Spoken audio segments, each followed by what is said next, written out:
अध्यक्ष महोदय, मी प्रतिनिधित्व करीत असलेल्या कलिना विधानसभा क्षेत्रात बहुतांश भाग विमानतळ प्राधिकरणाच्या जागेवरील धोबीघाट येथे नागदेवीपर्यंत तसेच संदेशनगर क्रांतीनगर येथे राहणाऱ्या रहिवाशांना सुविधापासून वंचित राहावे लागत आहे। तसेच विमानतळ प्राधिकरणाच्या जागेवरील झोपड्यांचे स्थलांतर करण्यासाठी सर्वेक्षणाचे काम पूर्ण झालेले आहे। सदर्भ बाबतीत पात्र झोपेधारक स्थलांतरित होण्यास तयार आहेत, परंतु त्यांच्या स्थलांतरणाबाबत अद्याप कारवाई सुरू झालेली नाही।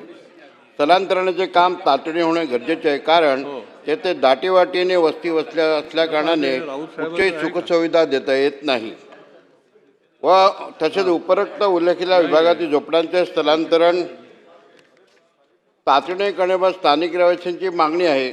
याबाबत मी अनेक वेळा आपल्याशी संबंधित विभागाची पत्रावर केलेला आहे। तसेच अधिवेशनात विविध आयुधे वापरून आवाज उठवले, परंतु यावर अद्यापही कोणताही ठोस तोडगा काढण्यात आलेला नाही। याबाबत तातडीने योग्य निर्णय घेण्याकरिता मुंबई महानगर प्रदेश प्राधिकरण, संबंधित अधिकारी, मुख्य कार्यकारी अधिकारी, झोपडपट्टी पुनर्वसन प्राधिकरण, सचिव, नगर विकास विभाग, अदानी समूहाचे अधिकारी यासह तातडीने बैठक आयोजित करून तोडगा काढण्यात यावा, ही मी औचित्यद्वारे मुद्द्याद्वारे शासनास विनंती करीत आहे।